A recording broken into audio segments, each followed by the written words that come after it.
Hello everyone, Sally here and welcome back to another episode of Bugrock of the Week. Today we're going to be covering the recent 1.16 betas for Minecraft Bedrock Edition. These betas have introduced a lot of new features and world terrain changes, such as the brand new cave generation for Bedrock Edition. They've also introduced custom water levels for those caves and an entirely new ore distribution system as well. So there is a lot of things to cover, and in today's video we'll be talking about beta 1.16.230.54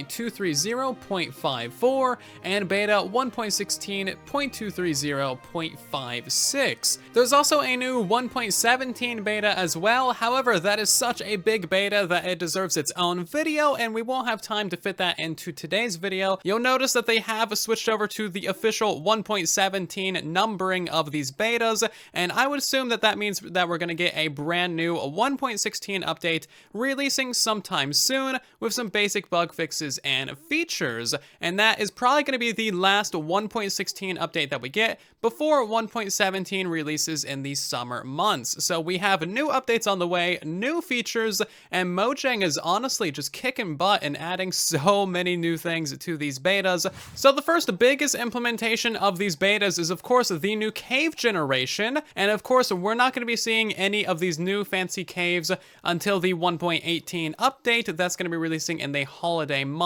So the mountains and the caves, those are going to be releasing in 1.18, and all of these smaller caves and cliffs features that we've been talking about in recent weeks and months, those will be releasing in 1.17. So the first beta for today's video is 1.16.230.56, and this is the most interesting one because this changes all of the world generation, introduces the new caves, and lots of other good things as well. We're going to start off by doing the test that we love to do, and that is drilling a hole to the center of the earth. And as you can see, there have been quite a few changes since our last beta. So of course the ores now go down to all of the different levels of the world, and the ore distribution has entirely changed.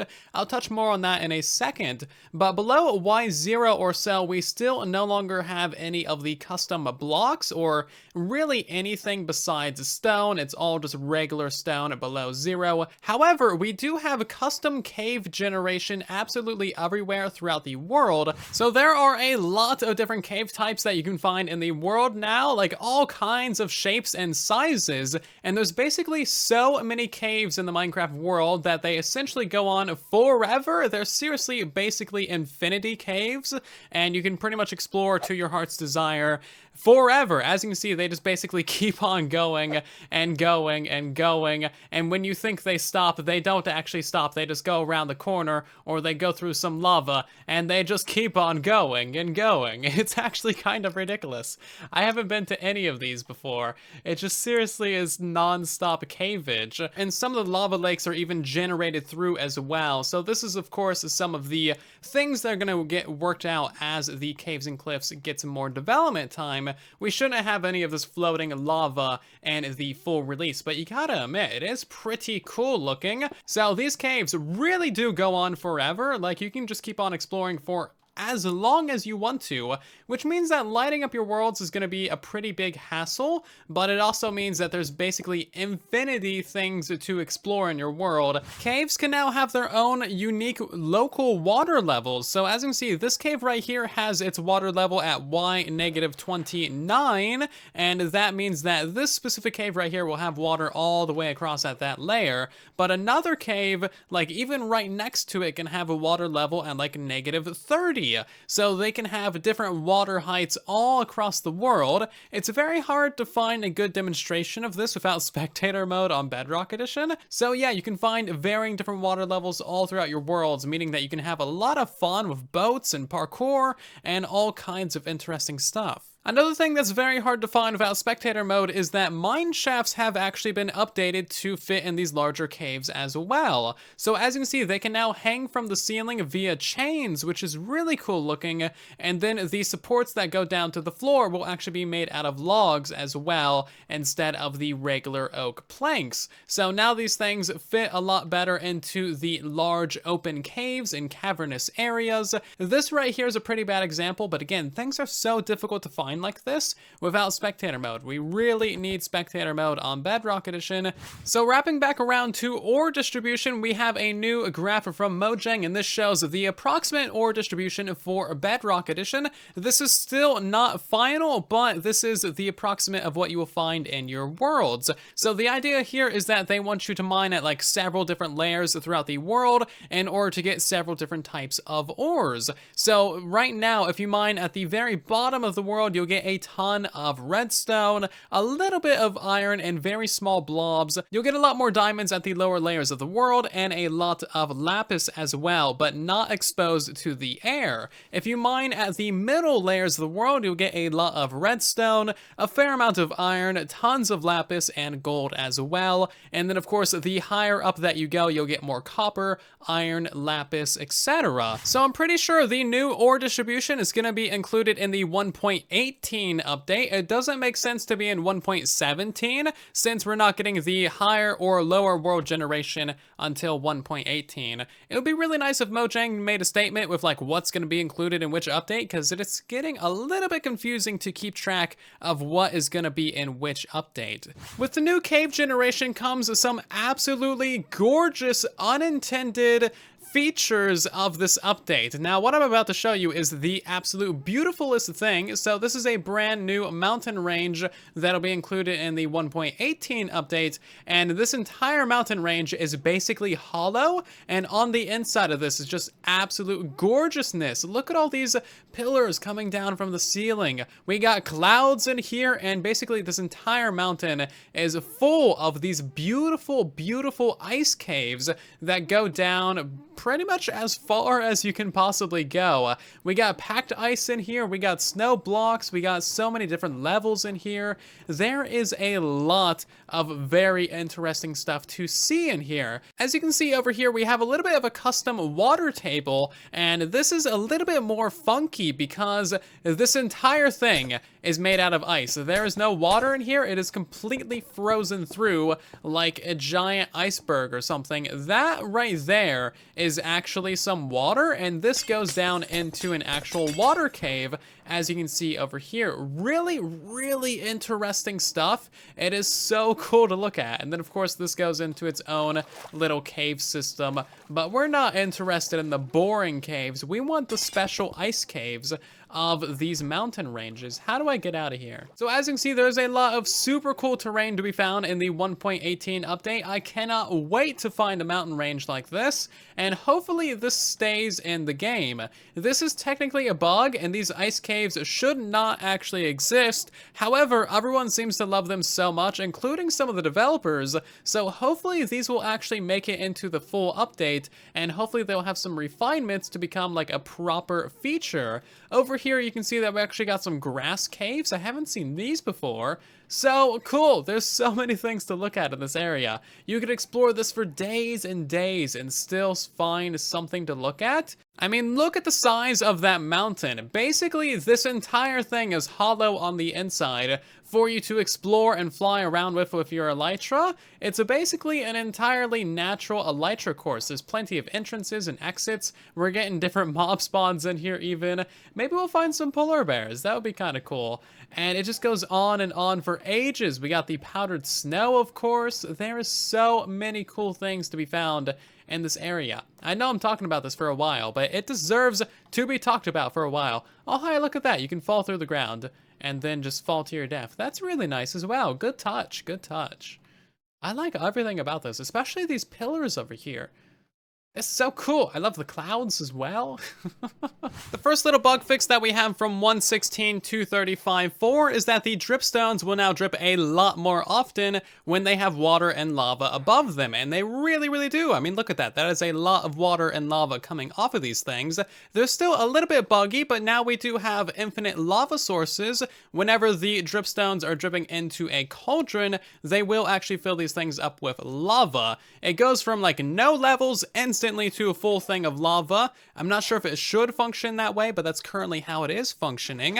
And then as for the water, they actually fill up with individual levels, and they'll slowly fill up over time. So this is a brand new world without the 1.18 caves turned on. And as you can see, we have a bunch of glow lichen generating on the sides of the ravines. So it appears that this stuff is going to be pretty common all throughout your world, not just in watery areas or watery lakes, but just basically everywhere, which is going to be pretty fun. You can also see that there is a lot of glow lichen underneath the surface of the ocean as well. If we go underwater, it's a little bit more difficult to see, but if we set the time to midnight, then as you can see, there's a lot more glow lichen in the ocean than maybe you would expect. I'm not sure if it's supposed to be like that, but it does kind of add a lot to the ocean. It's a lot more atmospheric now. We have some pretty big fixes to the moss blocks. They can now spread directly upwards, up to 5, technically 6 blocks tall. So if I go ahead and bone meal that one, you can see the very top of this pool has now been turned into a moss block. And then sometimes you can even get vegetation on top of that as well on the 6th block there. Really, really interesting. And moss is also more powerful now in that when you bone meal it, it can actually generate new foliage on top of other moss blocks, which it did not do previously. So bone mealing one of these can give you grass and these carpets and azalea on other existing moss. We also have a brand new tree type in this beta as well. So if you bone meal the flowering azalea or the normal azalea, that will give you an azalea tree. And these things are really funky looking. They're super lopsided, and you know what? That's perfectly fine. They are unique and special in their own ways, and as you can see, these come with the azalea leaves and the flowering azalea leaves. Now, as you can see, they also come with the normal standard oak logs. If we go ahead and chop this thing down, then it will actually drop the normal azalea and just some regular sticks as well. So you don't get that many like special drops from it, and as you can see, wherever you grow the actual azalea, it will summon a rooted dirt underneath of it, kind of like the large spruce trees, but instead of getting podzol, you just get a single rooted dirt. So this is a very interesting thing. Now, unfortunately, it doesn't appear that you can bone meal these things when they are on top of a moss block. As you can see, they just simply do not grow. You have to bone meal them on something else like grass or a rooted dirt for them to grow. If they grew on the moss blocks, then we would actually have a fully automatic, playerless tree farm for oak logs, which would be really, really interesting.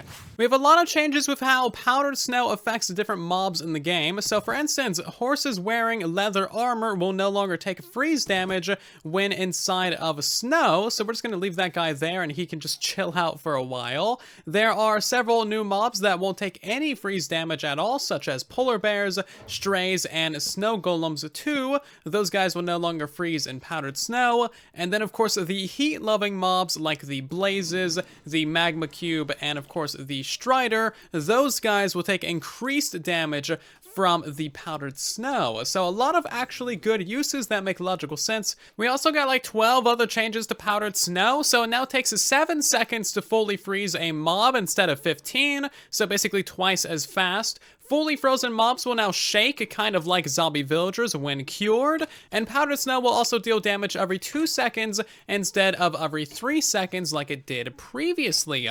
Furthermore, the powdered snow actually takes a little bit longer to mine now than it did before. There's not really a good way of demonstrating it, but it takes a little bit longer to mine now. Furthermore, when you are falling more than 2.5 blocks into powdered snow, regardless of wearing leather boots, you will fall directly down into it. So as you can see, that is a 2.5 block drop right there. If we fall more than 2.5 blocks, then we'll sink down into the powdered snow. Another really cool change that's been added is if you are on fire and you fall into powdered snow, it'll actually delete the powdered snow and put you out of fire. So kind of interesting. You basically just melt it. You probably noticed this earlier, but the dripstone and pointed dripstone can now generate rarely in the world below Y level 59. So you can see these generating in 2 ways, either just like a couple random blocks like so, or in a much larger cluster like this one right here. As far as I'm aware, the dripstone is going to be coming in the 1.17 update, and it should be generating like this in 1.17 as well. We have some upgrades to the Wandering Trader. Woo! So these guys will now sell the new Caves and Cliffs items, such as the moss block, the drip leaf, the pointed drip stone, and then also the rooted dirt as well. Shipwrecks have had their loot chests updated, so now if you explore these things, you have a chance of finding moss blocks inside of the chests. Mine shafts have also had their loot updated, so now in the minecart chests you can find the glowberries. You can now also get the dripstone blocks via trading with the stone masons. As you can see, you can get 4 of the dripstone blocks per emerald, and these appear to only be at the level 3 level of the villager, so you have to basically upgrade them at least once to find out if you get dripstone. And of course, they don't have dripstone every single time, so it's gonna take you a while to get a villager that might trade this. Now, also you can use the pointed dripstone in a 2x2 crafting grid to craft the dripstone block. As you can see, it takes 4 of the pointed to make 1 of the blocks, which isn't too bad. The Axolotls and Glowsquids will now spawn in the world as well. Supposedly, they will spawn in any water that is not a ocean biome and below Y level 30. Now, I haven't seen the Axolotls spawn, but I have seen the Glowsquid. As you can see, they're spawning up here directly at like the surface level of the water, but I'm not really too bothered by it. Look how shiny and adorable they are. These guys can spawn wherever they want in my world, and I will never be bothered by them. I just kind of wandered into this cave, and there's actually like 4 axolotls just chilling in here, having a good time, and overall, it's actually pretty cool. Okay, so this is actually a really fun feature that I am definitely going to be using for all kinds of cinematics. So structure blocks have now gotten a massive upgrade, and as you can see, when you are loading in a new structure, you can now like choose an animation mode. So there is 2 different animation modes, a place by layer, which is layer by layer, and a place by block, which is like individual blocks at a time. We're gonna make this animation last, let's say 10 seconds, and then once we load that in, you can see that it builds up the entire thing layer by layer. It is so cool looking. I am going to be using this all the time in videos. So here is the block by block mode. I set it to 40 seconds, so it'll be a little bit slower. And as you can see, it is actually a single block at a time. It is actually really fascinating looking. I am definitely going to be using this all the time. Now, a really annoying bug about this actually is that they kind of broke pick blocking of structure blocks. So normally when you control pick block a structure block, that'll give you a structure block with plus data, as you can see there. And when you place that down, it will be an exact clone of the one that you pick blocked. But as you can see, when you place it down, it's just a regular default structure block with none of the information copied. Another bug fix is that the zombie villagers will now shake while being cured. As you can see, this guy's got the shaky arms and the shaky body, and he's getting his moving and grooving on. Something else I'm sure you noticed is that the underwater visibility and clarity and overall visuals has been significantly improved. It is so much better now. We can actually see for ages in front of us, and it's just actually a lot better. There's even like these nice little particles everywhere. So now the underwater visibility now matches Java Edition. This is what Java Edition has had since the 1.13 update Aquatic, and now Bedrock Edition is finally catching up, and it's just such an improvement to what we had before. It's seriously way more realistic, and overall, I just like it a lot. Sometimes, though, it is a little bit difficult to tell if you're actually in water, like this right here. Am I standing in water? It's actually slightly difficult to tell, but I completely am. And also, this is what it would look like with night vision. So as you can see, significantly brighter and easier to see. If you ever find any bugs in these Caves and Cliffs betas, or just in general, then of course, let me know in the comment section down below, on Twitter, on Discord, wherever is convenient for you. And I would like to make a video about all of the bugs in these betas. That way we can help get them fixed before they release into the main version. And other than that, that is going to do it for today's episode of Bugrock of the Week. I hope that you have enjoyed. If you have, then of course consider subscribing so that you don't miss future episodes. Maybe leave a like on the video, as it helps out the video and the channel a ton. And I will see you guys down in the comment section and in the next one. Thank you again so very much for watching. And then there was silence.